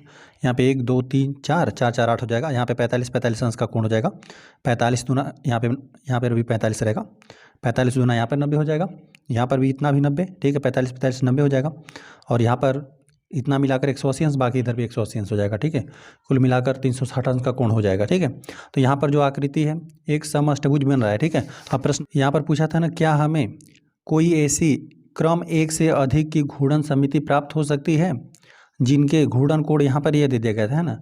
तो यहाँ पे दे दिया गया था कि घूर्णन समिति आपको ज्ञात करना था, घूर्णन समिति क्रम एक से अधिक है ऐसा आपको बताना था। तो यहाँ पर यदि मान लेते हैं आर ही हो जाता, यहाँ पर आर पॉइंट आप मान लेते हैं, तो आर पॉइंट यहाँ पे जब 45 अंश से रोटेट करते हैं तो आर पॉइंट आपका यहाँ पर आ जाता एक बार में, ठीक है। यहाँ पे इस प्रकार से 45 अंश रोटेट करने पर, फिर यहाँ पर 45 अंश रोटेट कर दे तो आर आपका यहाँ पर आ जाता।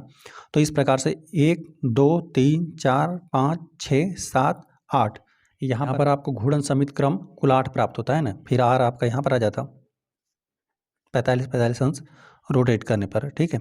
और लास्ट में यहाँ पर एक बार इस प्रकार से 45 अंश रोटेट करते हैं तब, फिर यहाँ से यहाँ पे, फिर यहाँ पर, और अंततः फिर यहीं आपको आकृति 360 अंश घूमने पर फिर पुनः वही आकृति आपको प्राप्त हो जाती है ना। यहाँ पे लिख देते हैं, यहाँ घूर्णन सममिति क्रम 8 है, ठीक है। 1 2 3 4 4 4 8 है। यहाँ पे घूर्णन समिति क्रम 8 है, तो यहाँ पे लिख देते हैं हाँ। यहाँ पर पूछा था कि क्या 45 अंश कोण से 45 अंश का कोण दे रहा है, क्या इससे घूर्णन समिति क्रम आपको प्राप्त होगा एक से अधिक, तो यहाँ पर प्राप्त हो रहा है। तो हम लोग सिर्फ उत्तर हम लोग का क्या हो जाएगा, हाँ लिख देते हैं, ठीक है। सेकेंड वाले प्रश्न में आपको 17 अंश दिया हुआ है ना, तो इसके लिए भी हम लोग हल करते हैं। हाँ या ना आएगा, जो भी आएगा उसको हम लोग नोट कर देंगे, लिख देते हैं। माना आकृति केंद्र से केंद्र के परितः कितना 17 अंश यहाँ पे रोटेट करना है, 17 अंश के कोण से n बार घूर्णन करके एक चक्कर लगाती है, ठीक है। आकृति 17 अंश के कोण से n बार घूर्णन करके एक चक्कर लगाती है, तो यहाँ पर क्या हो जाएगा, यहाँ पे n गुणते 17 अंश का चक्कर रहेगा बराबर यहाँ पे 360 अंश। और यहाँ पे जो 360 अंश है ना, इसको पूरी तरह से विभाजित होना चाहिए। यहाँ पर जैसे आपको 8 मिला था ना, तो इसी प्रकार से कोई आपको सम आकृति प्राप्त होनी चाहिए थे, मतलब उसमें जितनी भी भुजाएं हो सब आपस में बराबर हो। ये जो 360 अंश है ना, मतलब 360 अंश यहाँ पे 17 से पूरी तरह से विभाजित होना चाहिए, यहाँ पर विभाजित ही नहीं होगा। n बराबर 360 अंश यहाँ पे बटा यहाँ पे 17 अंश, जो यहाँ पे अंश वाली संख्या है 360 अंश, यहाँ पे 17 अंश से यदि हम आप भाग देंगे ना तो 21 दशमलव कुछ आएगा। तो यहाँ पर जो भी अंश वाली संख्या है हर वाले से पूरी तरह से विभाजित होनी चाहिए था। यहाँ पे जो भी है, यहाँ पे n बार घूर्णन करके यहाँ पे घूर्णन की जो भी संख्या है यह आपको हमेशा एक प्राकृतिक संख्या मिलना चाहिए था। यदि प्राकृतिक संख्या मिलता तब इसकी आकृति भी बनती है ना। यहाँ पे जो भी है घूर्णन का चक्कर यहाँ पे पूरा लग ही नहीं रहा है। यदि आप भाग देंगे तो यही आपको मिलेगा 21 सही, यहाँ पे 3 सही 3/17 मिलेगा। ठीक है, 21/3/17 है ना। तो यहाँ पर यह हमेशा आपको कोई पूर्ण संख्या, मतलब यहाँ पे कोई प्राकृतिक संख्या होना चाहिए था। जितनी भी बार घूर्णन हो रहा है ना, घूर्णन की संख्या एक प्राकृतिक संख्या होना चाहिए था। यहाँ पर हम लोग लिख देते हैं, यहाँ घूर्णन की संख्या प्राकृतिक संख्या नहीं है।